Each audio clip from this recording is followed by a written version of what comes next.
Wilson Keys, CBS News, Washington. The Senate Judiciary Committee has just voted to confirm Pam Bondi to be the nation's next Attorney General. That vote, 12-10, along party lines. The president is making federal employees an offer he hopes they won't refuse: buyouts. Correspondent Ed O'Keefe. If you resign, the email says, employees retain all pay and benefits regardless of your daily workload until September 30th, the end of the fiscal year. Many of the changes in the federal workforce are being driven by billionaire Elon Musk and his Department of Government Efficiency. Mr. Trump has pulled government security for his former Joint Chiefs chair. Here's CBS's Cammie McCormick. The Pentagon has confirmed General Mark Milley has had his security clearance revoked and his security detail removed. The Defense Department's Inspector General has also been directed to look into Milley's conduct to determine whether he should be stripped of a star. Officials in northern India say at least 30 people have been killed in a stampede at a religious festival. Tens of thousands of Hindus had rushed to bathe in a sacred river. The event is held once every 12 years. Federal Reserve members are set to hit the pause button on interest rate cuts today when they meet for the first time since President Trump returned to the White House. CBS News business analyst Jill Schlesinger. What I think the Fed is really telling us is they are still a ways away from reaching that target of 2% inflation, and the economy is doing just fine right now with these higher interest rates. Reports say Fox has sold out of ads for the Super Bowl, with more than 10 commercials going for a record $8 million a pop. No word on how much this one cost. I can't believe they let us back in this place. Meg Ryan and Billy Crystal returned to Katz's Deli in New York City for a new Hellman's Mayo ad. Oh, my gosh. Oh, boy. So good. A la 1989's When Harry Met Sally, actress Sydney Sweeney's the customer this time who instructs the server. I'll have what she's having. NASDAQ is down 112. This is CBS News. Think O'Reilly Auto Parts for all your car care needs. Get the parts and service you need fast from the professional parts people at O'Reilly Auto Parts. Sherry, what have you done to your hair? What do you mean? Does it not look good? It doesn't look good. It looks freaking amazing. I can't believe how thick and healthy it looks. Oh, I must know your secret. No secret. It's hair volume from New Nordic. Hair volume, huh? Well, it certainly lives up to its name. Your hair has never looked so thick. It is gorgeous. I was so tired of having thin and brittle hair. Ugh, and the shedding. So I figured I'd give hair volume a try. Needless to say, I'm thrilled with the results. Hey, where are you going? I'm going to pick up some hair volume right now. My reunion's next month, and I want my hair to look as good as yours. Hair Volume is the best-selling hair tablet in the world and one of many award-winning natural health products from New Nordic, the #1 supplier of dietary supplements in Scandinavia. Purchase at newnordicusa.com or your local CVS. Available as a tablet or delicious gummy. Help your hair look full, voluminous, and beautiful again at newnordicusa.com or CVS. We're the Good Neighbor Network, FM 101.9 and AM 1450 Murfreesboro, FM 100.5 Smyrna, audio and video streaming at wgnsradio.com. This is the Roundtable. A look at the news, views, politics, and people that are shaping Rutherford County.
game contracts, player contracts,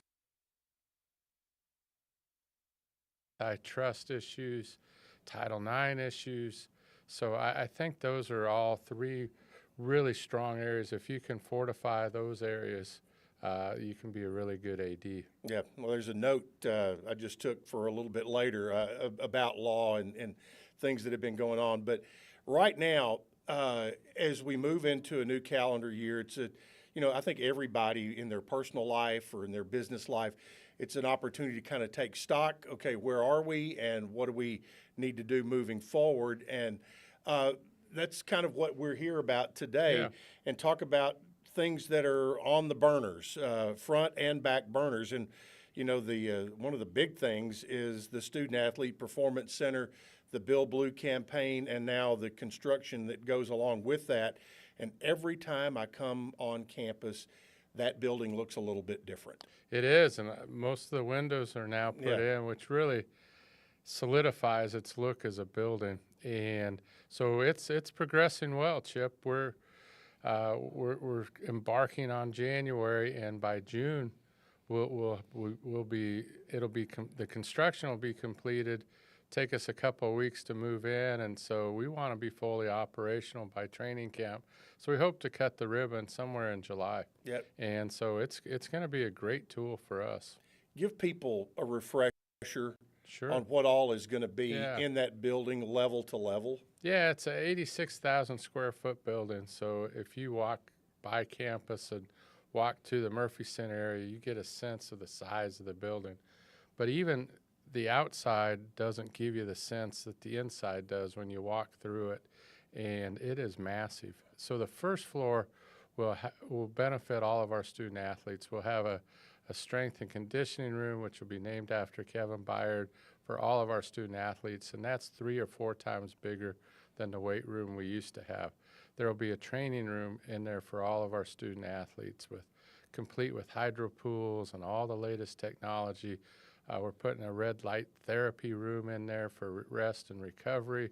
We're putting a nutrition. Could be a blue light room. The studies are that it's not quite as good as red light, so we'll be in there. That's a good point, though, Chip. And then we'll have a nutrition station as well for all of our student athletes. And then also on the first floor will be housed the football locker room. Inside that locker room, they'll have basically a lounge area for the players.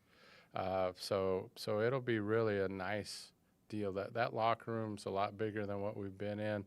They'll have state-of-the-art lockers. There'll be a massive equipment room for football. So we'll be able to operate really out of 2 equipment rooms now. We'll be able to convert our old equipment room to basically to our Olympic sports. And so that'll be the first floor. The second floor will be basically all football business, and that's where the coaches' offices are. That's where the meeting rooms are. That's where the team auditoriums are. That's where we're going to have a media room as well, so maybe we'll be doing these interviews next year out of that football building, and so it'll be great. We don't really have a place to meet as an athletic staff. We don't have a place to meet as a team. That the team room used to be we used to have to divide it. In the old building, we'd have chairs out, and then there'd be temporary walls that we'd push so the defense could have 4 meeting rooms. We will not have that problem anymore. The defense will have its own meeting room. There'll be a team meeting room. There'll be conference rooms all on that floor. So our coaches and players will have a lot better tools to deal with than what we've given them in the past. And then the third floor, which is really visible from the football field, will be a club-level lounge premium area. During the week, we'll be able to use that for occasional meals for our student athletes, especially for football. But it'll be open to all our student athletes. And then on game days, that'll be a club level. And on each side of the windows, if you look at it now, on each side of the windows will be 2 suites. And these are outdoor suites that'll have a capacity about 40 people. And one of the suites is already spoken for. It's going to SRM Concrete, who bought the naming rights to the club level. So it'll be the SRM Concrete Club. in there, and so they'll have the suite closest to the football practice fields on the east side of that, and the west side is available. So we're in conversations with people to name the building, and so maybe they'll get that suite as a possibility. But if not, it'll be up for sale probably in February. Yeah, so when you're, let's say from my vantage point during a football game, from the press box, and I look down there at that building on a game day, what is it going to look like on game day? It's going to look fabulous. I mean, you'll have the 2 outdoor suites as you look, and so there will be people in there, and these are going to be really nice suites. And then it's a glassed structure for the club level, and so you'll see that bank of windows. And then the windows that are really at the concourse level of that end zone, that's where all of our football offices will be.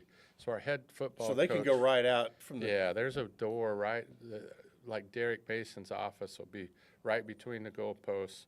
He's got a door that can go right out to the concourse. What we're going to do, there's an area to the east side of the building that overlooks the practice fields that you also can get a view of the baseball stadium as well, and we'll put some outdoor living kind of apparatuses out there. So when we're recruiting and those kind of things, it's just additional space for them. So they'll have access to all of that. And to me, those are some of the best views we have in our athletic department.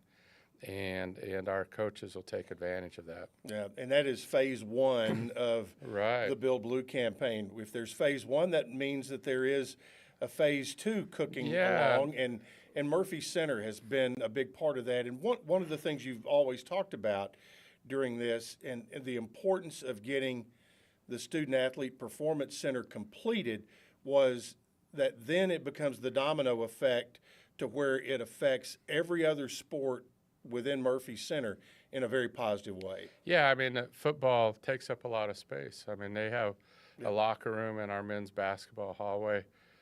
They've got offices up by where my office is and those kind of things. So when they vacate, we're going to have a lot more space to repurpose, and so that's going to be great. So we'll be able to really expand our men's basketball and what they have, and bring their offices down from across from where my office is on the second floor of the Murphy Center, which Nick will probably love that, being away from me, and being downstairs kind of by the locker room and by the practice areas, similar to what women's basketball has. And so I think basketball will be the main beneficiary. We'd like we've already started some concepts of this on phase two, and in phase one, we're building a new loading dock, which is basically towards the press box side of the football stadium of Murphy Center, kind of by AMG and those kind of things. So you'll see all that construction, and so we're moving the loading dock the southeast corner of Murphy Center. Yes, sir. Yeah, and so to me, our main entrance off of Greenland was really backwards. That we've had our best donors, our best recruits walk right by the Dipsy dumpsters to enter a really fabulous building. And so to me, it just didn't work. What our concept is to build an entry building into that'll be more ADA friendly. It'll give a grand entrance into a grand building. The Murphy Center is one of the most iconic buildings in our state, and I would say it's the most iconic building in our county by far. I mean, there's so many memories that are attached to Murphy Center. So how do we enhance the experience of Murphy Center? Well, first is the entrance, you know, and you have to feel like you're walking into something special because you are. Right now, we don't have that experience. We either make people go by the Dipsy dumpsters or to navigate those terrible steps, you know, where you can't quite get your gait right to go up onto the concourse level. And so what we would like to do is put a building where that present loading dock is, with elevators, escalators, so we can take people and move people to the concourse level easily. Very similar to like the entrance at Bridgestone Arena. You walk in, it's kind of a grand entrance, and you have escalators that go up. And, that's the concept. And help take and make it when you walk in, you want to give that wow factor. Yeah, and we're working with some architects, the same architects that have designed the Student Athlete Performance Center are designing this concept. And I'm telling you, the plans look great. We're not at the point where we can release them publicly yet, but I think when we do, they become a little bit more refined. There is a tremendous wow factor that's going to be associated with this. We're excited about it because it adds a whole nother element to campus. And what we like is the concept of it's the same design team. So our new tennis center is kind of part of this, that the hotel across the street is part of this master plan. So all these things need to, as architects say, talk to each other. The concepts are there. There's some really neat things to be able to do that. So this building and the Student Athletic Performance Center, and in between you have a pedestrian kind of urban walkway through campus.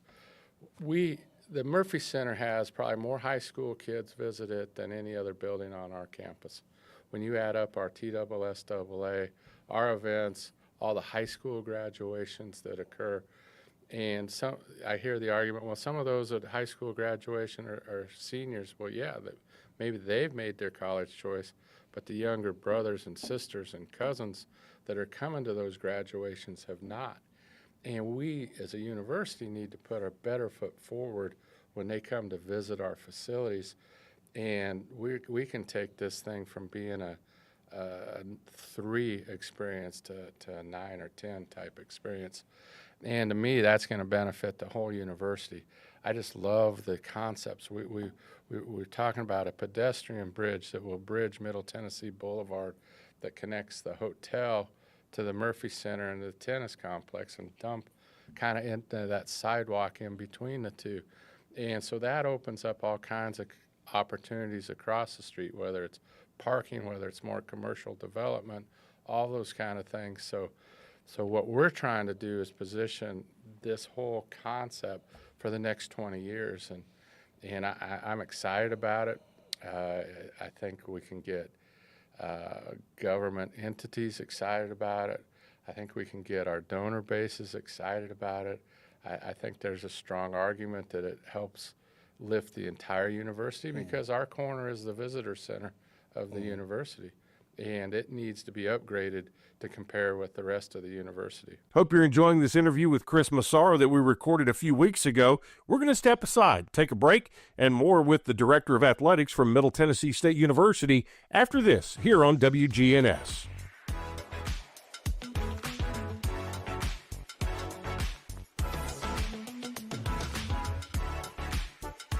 Chip Walters here with Exit Realty Bob Lamb & Associates. I was named a top 10 agent in the #1 Exit Realty office in America in 2021. The top question I get around town, how's the market? Good question. And the answer's changed a few times this year alone. I'd like to know what you've heard and share some solid data we have. Give me a call and let's have a cup of coffee and take a look at what's happening in your neighborhood. All my contact info is right on my website, choosechip.net. I'm Chip Walters with Exit Realty Bob Lamb & Associates. First Shot, growing in Christ with life and athletic skills. So we teach God's Word at everything we do to implant it in them so that they understand that the only way to get through the world is with God on their side. First Shot founder and executive director Andy Herzer. Our focus is on our inner city here at Patterson Park. From academics to athletics, First Shot's focus is toward building a stronger, more courageous spirit to face opportunities and obstacles that our youth confront every day. To find out more about First Shot, go to firstshottn.org. Participating in Murfreesboro's special census could help bring more funding to our city, $175 per resident per year. Here's Murfreesboro Mayor Shane McFarland. Those dollars shared with us will greatly benefit our community, build roads, maintain parks, improve public safety, and much more. It's fast and easy. Complete the form online at murfreesborocensus.com. Count me in. Okay, count me in. And count me in too. Let's make sure every resident counts. Visit murfreesborocensus.com. Renewable natural gas is an incredible resource with the ability to power your home and lifestyle. At Middle Point, we've broken ground on a state-of-the-art facility that will capture natural gas on-site and repurpose it into sustainable pipeline-quality gas. Once operational, this facility will produce enough energy to heat 40,000 homes per year. Learn more about this at middlepointlandfill.com. For public services, we are sustainability in action. Hi, I'm Larry Castelli, and I love living at Adams Place. I do exercise. I go 3 times a week. I go to stretch and balance, always conscious of your needs. It's not that someone is telling you what to do, it's they're looking out for you. It's a good workout. And what about the food? Oh, give me a break. There's so much food here. I would highly recommend Adams Place. This is Good Neighbor Events with Bart Walker. Brought to you by AmeriCare Pest Control and the law offices of John Day. This is a paid legal ad. You've probably heard it a million times. If you're injured, call a lawyer. And you probably haven't because you don't know how much it will cost, how long it will take, or even if you have a case. At the law offices of John Day, we provide a free initial consultation because we understand that folks don't want to pay a lawyer only to find out they don't have a case. If you think we can help, we do so on a contingency basis, which means we only get paid if you do. Seriously injured? Call me, John Day. WGNS encourages you to shop local. Patronize those mom and pop businesses. Put this on your calendar. The MTSU Groundhog's Day Luncheon is this Friday. That's right, January the 31st. The doors open at 11 o'clock Friday morning, and the 52nd Annual Groundhog Day Lunch is served at 11:30. It's all in the MTSU Student Union Ballroom. Again, the MTSU Groundhog Day Luncheon is this Friday. Also this coming weekend, Alice by Heart continues at the Art Center of Cannon County in neighboring Woodbury. And the Red Cross is still critically low on blood. Phone them and make an appointment to give blood at a time that fits your schedule. Phone 800-RED-CROSS. Hey, listen, this Saturday, the Polar Bear Plunge at SportsCom. You get to dive into the outdoor pool at SportsCom. The plunge is at 11 o'clock.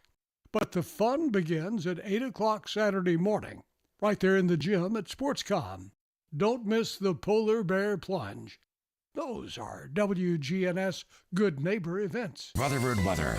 We'll see sunny skies here this afternoon with a high in the upper 50s. Tonight, mostly clear, a low near 34. Thursday, chance for showers, a high of 61. I'm meteorologist Jennifer Wojcicki on News Radio WGNS. Currently, it's 48. Broadcasting from the Middle Tennessee Electric Studios. MTE serves members with more than just electricity. Their community outreach team works with schools, parents, and students to provide engaging and unique learning experiences. MTE serving to make life better since 1936. This is the Roundtable from News Radio WGNS on FM 101.9 and AM 1450 Murfreesboro, FM 100.5 Smyrna. Listen and watch at wgnsradio.com. Welcome back into our interview with Chris Massaro. We gave you the first segment. Now we'll jump into segment number 2 with more questioning for the athletic director at Middle Tennessee.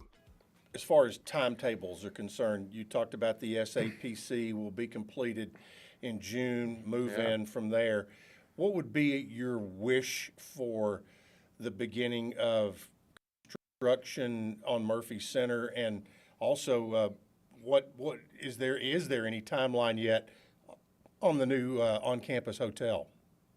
Yeah, the on-campus hotel is the bid's been awarded, so they're negotiating some of the finer points with the university. So that thing is progressing, and I think once that contract is signed, then you'll see construction pretty quickly.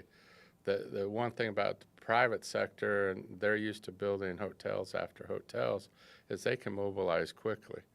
In a state system, it takes a little bit longer. Mm-hmm. So I think we can see that. I would like to see construction happen, and the beginnings of it happen in 2025. Okay. And so that might be an aggressive timeline, but I think it's plausible.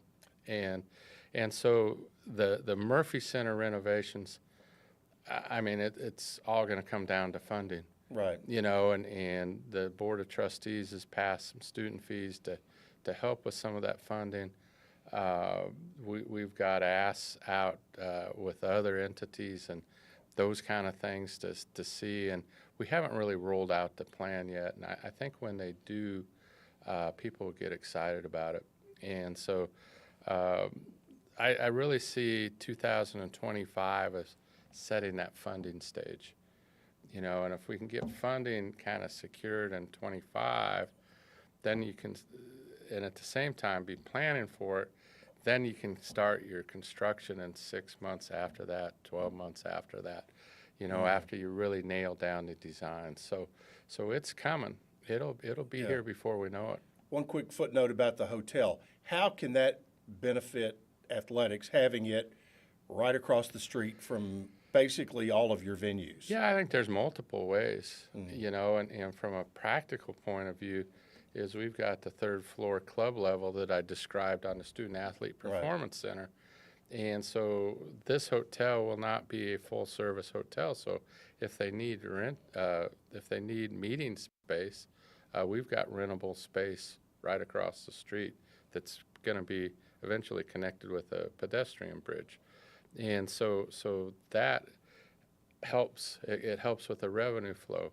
I think that it adds to the ambiance of the university. I think the other thing that we can do is just little things like, hey, if you stay at this hotel, you get automatic tickets to whatever event the university's hosting at, whether it's a play at Tucker Theater, whether it is a baseball game, or a softball game or basketball game, football game, whatever it might be, it's right there. I just think that it adds to Chip. What we need to do is set more of a commercial center to where we exist. Like in Murfreesboro, the commerce has really shifted out towards the interstate, and it's great out there. But we can have a little pocket of commercialization, whether it's restaurants and those kind of things that you typically see around a college campus. And so the idea is that the hotel will help spur some of that development as well. And to me, if we can make this corner along with the corner with our partners and with the boulevard and kind of that corner on all Main down and East Main. Yeah, and those kind of things. So we ring our campus, and to me that helps our students. Oh yeah. It helps us with recruiting. The other thing is going back to the Murphy Centers, we want to make it an entertainment center as well. You know, we had the Judd's concert about a year and a half ago, which was a huge success. We've recently signed a contract with this organization to help us put on NIL concerts. So what we've done is given them the rights to we would help them with the Murphy Center. We would help them with Floyd Stadium. We'd partner with them, and some of our proceeds would go to NIL and also the university. So we're excited to activate that. We would like to have a concert in the spring, either in the stadium or in the Murphy Center. I've always thought the stadium would be a great It's spot fantastic. for that. And obviously Murphy Center, the Judge you mentioned, that brought back a lot of great memories for a lot of folks around town. I think just last week I was looking through my memories, and Bruce Springsteen was here 40 years ago last week or something like that. And that just goes on and on. But are we talking like A-list folks, or maybe even a music festival or something on that order? I don't, I mean, obviously we would love to get A-list folks and those kind of things. I think that given where we exist in the marketplace and our location in Nashville, we have opportunities that other schools might not have. So I don't want to discount that, but there's also a lot of great acts that we can bring in here that maybe the rising star before they really hit the megastar status, and also the ones that have been megastars that maybe they've the bloom's a little bit on the backside. Yeah, of on the backside of it. The backside of the fire a little bit. So to me, there's a market there.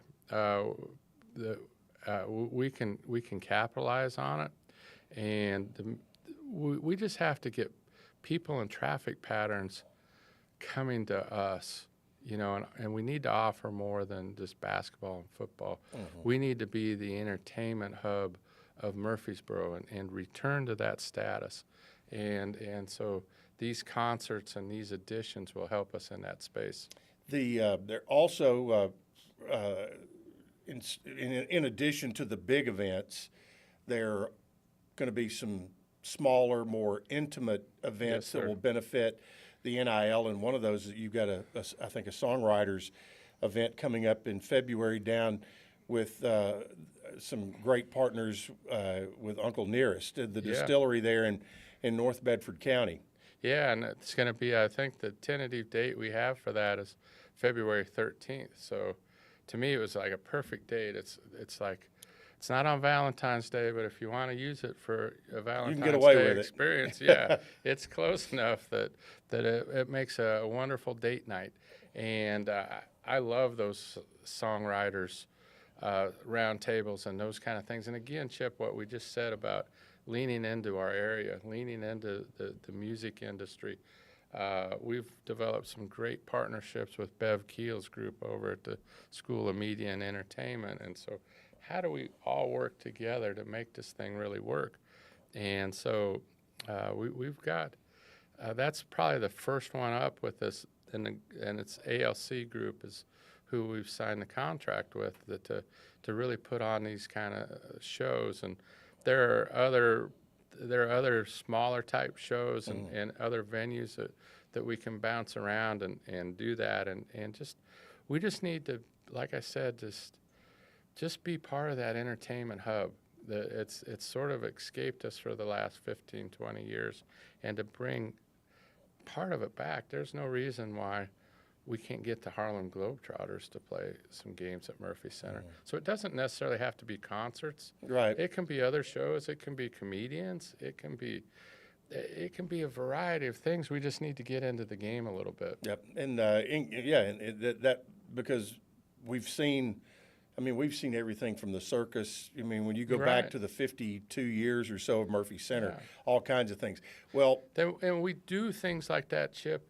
And then that makes the hotel more valuable. That makes the commercial property across the street, across Middle Tennessee Boulevard more valuable because we get traffic. We're generating commerce. There's activity there. People want to be a part of that.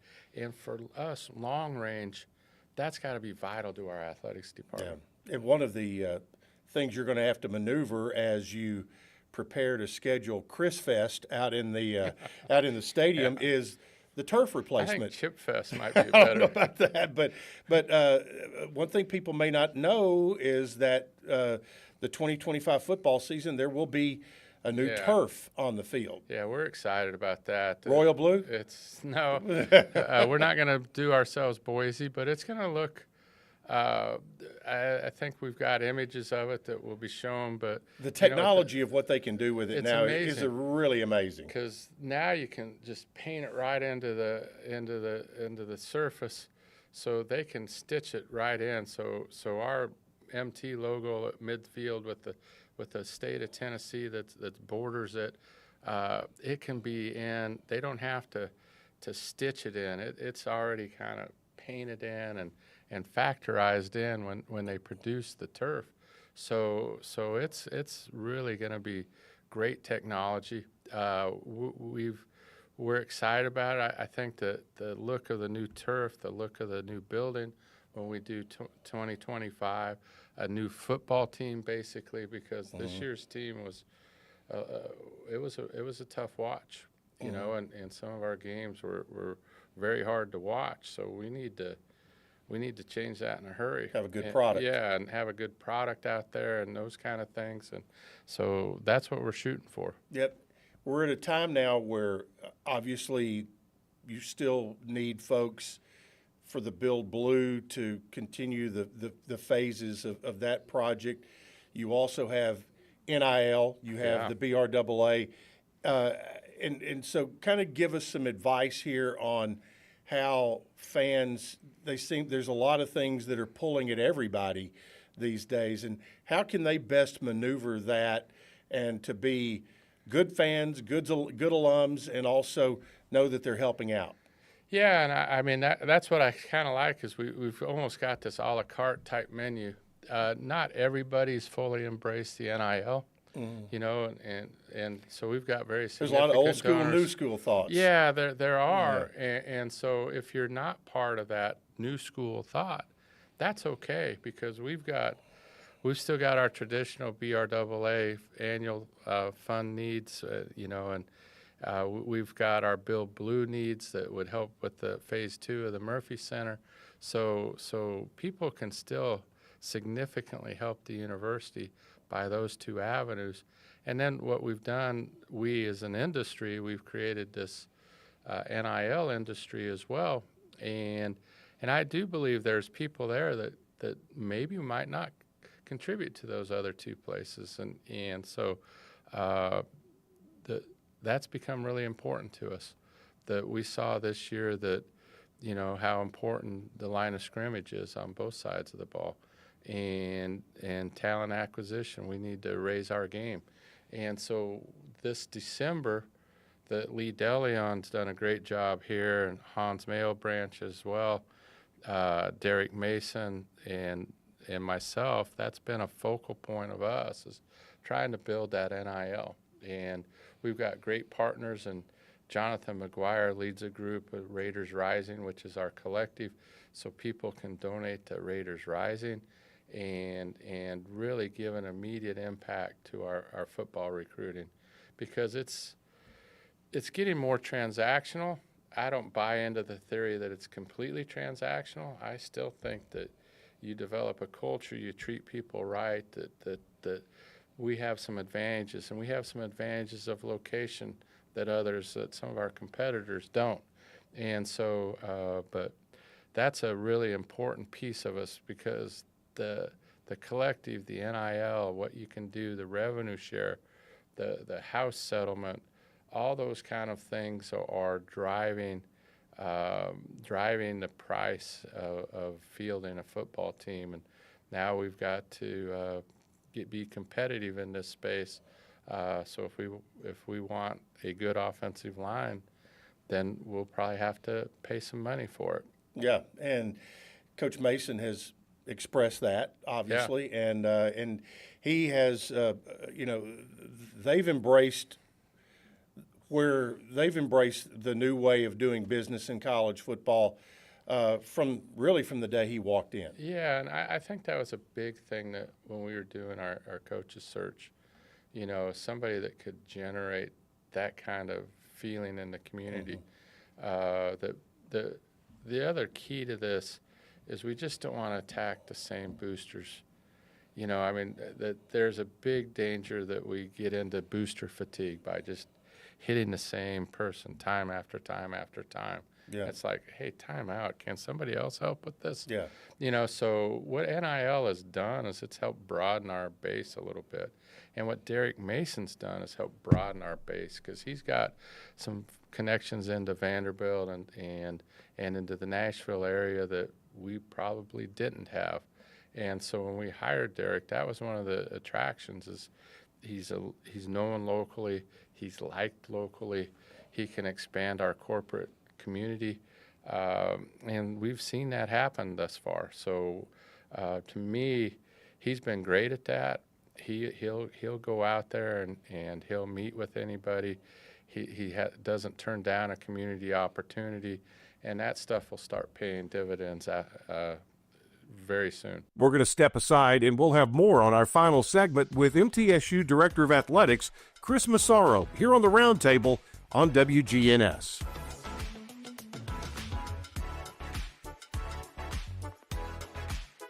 Attention timeshare owners. This is an urgent consumer alert from the Timeshare Exit Hotline, a national company specializing in helping consumers legally get out of their expensive timeshare contracts. We're offering you a way to legally get rid of your timeshare. So if you're fed up with the maintenance fees that keep on coming and want to learn if you can terminate your timeshare legally and permanently, call today. Even if you've tried before and were unsuccessful in getting rid of your timeshare, call today and see if we can help. We offer a complete 100% unconditional client satisfaction guarantee. Make this completely free call and learn how we can help you legally put an end to your timeshare nightmare once and for all. You have nothing to lose, so call right now to qualify and receive a free consultation. Call 800-838-8614.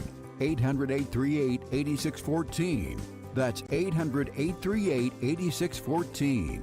Paid for by Airtime Media. At Bud's Tire Pros, we sell all major brands of tires, and we invite you to stop by today for that next set of tires. Or maybe you need us to check out your vehicle before you head out of town. We offer everything from brakes to batteries, alignments, and more. No appointments necessary, just stop on by. I'm Allison Mitchell with Bud's Tire Pros. We're located on East Main Street, exactly 3 miles from the town square, 1 mile past Rutherford Boulevard. Visit us online at budstirepros.tn.com. Hi, this is Taylor at Bell Jewelers. Bell Jewelers is having their Black Friday week special through November 30th. Select items are marked down, but the biggest special we have going on is that you get a free gift with purchase if you spend $2.99 or more. So come visit us at Bell Jewelers. Bell Jewelers is having their Black Friday week special through November 30th. Bell Jewelers, 821 Northwest Broad Street, across from Toots. We're visiting with Jennifer Sanchez, manager of Steered Straight 2 Furniture and Thrift at 1007 Dr. Martin Luther King Jr. Boulevard. You're not just walking into just a big warehouse. You're walking into rooms. We've got a media room. We've got a boutique room. We've got a vintage room, a furniture area, kitchen, all that. Steered Straight 2 Furniture and Thrift. Every day you go in there, I promise you it's changing. Steered Straight 2 Furniture and Thrift, 1007 Dr. Martin Luther King Jr. Boulevard. Online at steeredstraightthriftstore.org. This is the Roundtable from News Radio WGNS on FM 101.9 and AM 1450 Murfreesboro, FM 100.5 Smyrna. Listen and watch at wgnsradio.com. Welcome back into the Wednesday Roundtable here on WGNS. Our interview with Chris Massaro moves into its final segment. Again, this is an interview that we recorded a few weeks ago for the athletic department, but we thought it would be interesting for you to be able to hear it and see it right here today. So here's our final segment with Chris Massaro on the Roundtable. Obviously, the portal has been a big deal with everybody. Has to be now. Yeah. How do junior college players play? How do they fit in anymore? Because Middle has had very, very good success, basically in all sports with high school players and junior college players. Yeah, and I think that with the portal, like there's so much activity at the Power 4 levels too that there's less activity at the high school level, and for sure there's less activity at the junior college level. So you can go into those places and maybe get a quality player that you might not have been able to get in to get them to listen to your sales pitch 2 or 3 years ago. The recent, we're taping this the morning after the Pavia ruling that for him that there's a temporary injunction that his junior college years don't count. And so what we're trying to do is to see how that impacts our current rosters. Basically, we have a lot in junior college players in basketball that this could potentially give them additional eligibility. Baseball is another sport that would impact a lot. Football, the last couple of years, maybe not so much currently here, but we've got commitments from junior college kids that are in this class, so they might have more eligibility than we anticipated when before they signed their grant and aid. Yeah. So we'll stay tuned. That's a piece of the puzzle that we've got to monitor very closely. The The exciting thing about what's happening is it changes every 3-4 months. And so if not every 3 or 4 weeks. Yeah. And in some ways, I kind of find it invigorating because it presents whole new opportunities for us. And it gives us a chance. Whenever there's seismic change, you have a chance to position your program forward and make a real leap if you handle the change correctly. And so that's our challenge and what we need to do. And the junior college space now with that recent ruling is going to get very interesting at every place, you know, because we all have junior college kids that we would love to bring back for another year or two. Yeah. Speaking of seismic change, we've seen it in conferences.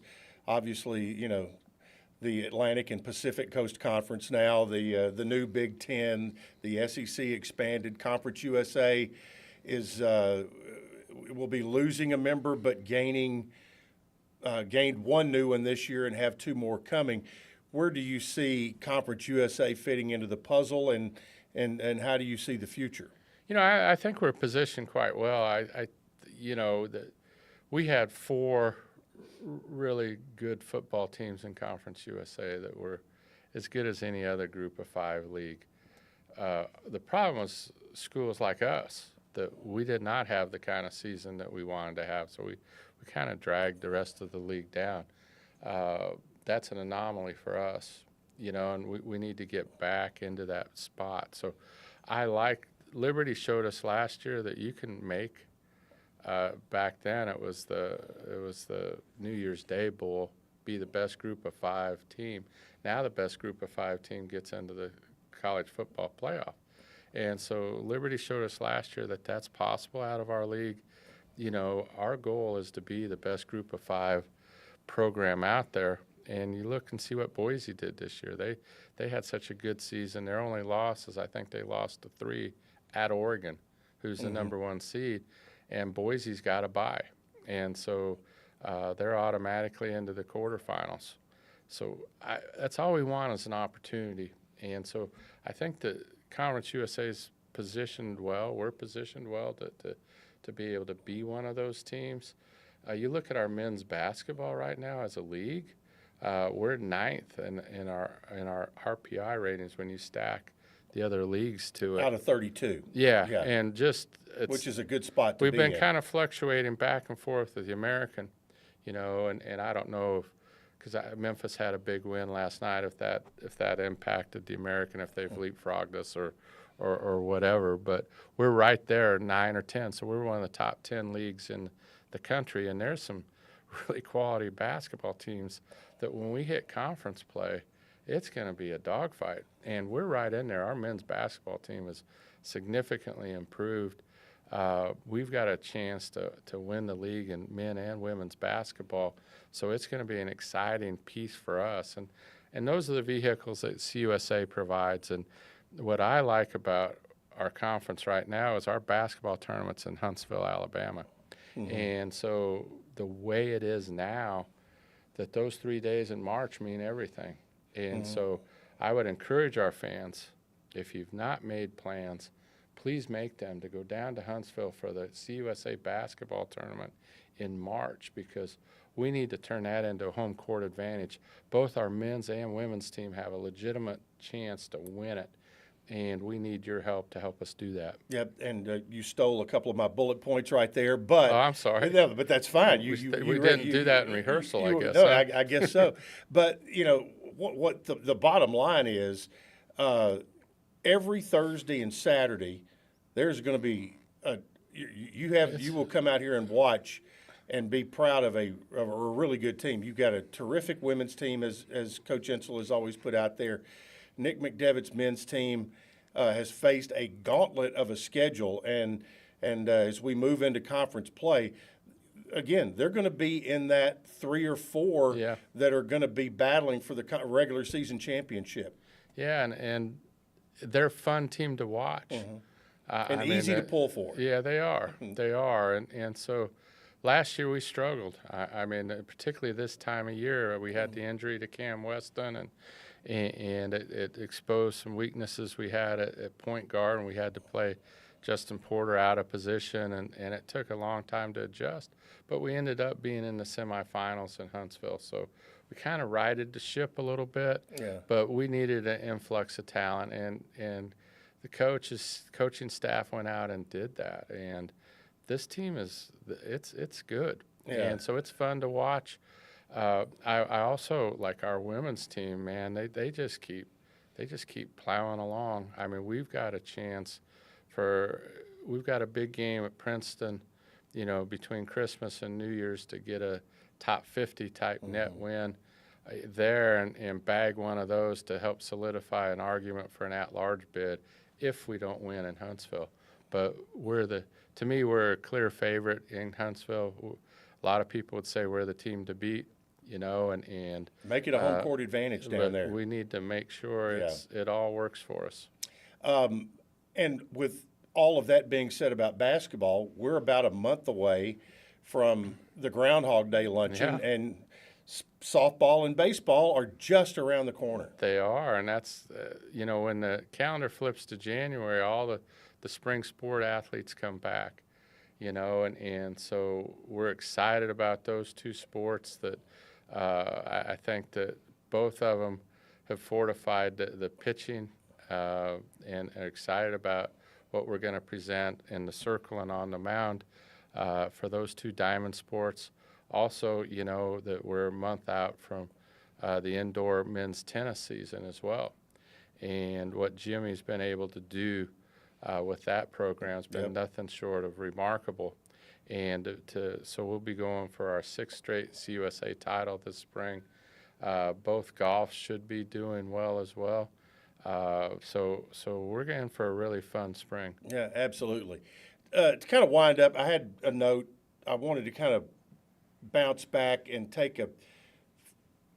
we kind of started out with a 50,000-foot view of where college athletics is, and I had a note about right before Christmas, Charlie Baker, the executive director of the NCAA, had to go in front of a congressional committee, which I would not wish that on my worst enemy. And he has a tough job because I think one of the things, and he kept making the point time after time that the rulings and the guidelines that college athletics goes by not only has to comply with federal law, but with 50 different sets of state laws. And you talked about guardrails on transfers and NIL. I'm sure you know him, and how confident are you in his leadership and where he's taking the NCAA and trying to maneuver the shark-infested waters? Yeah, and I love his leadership. Yeah, and I've had opportunities to meet him. I think he's the exact type of person we need at the exact time.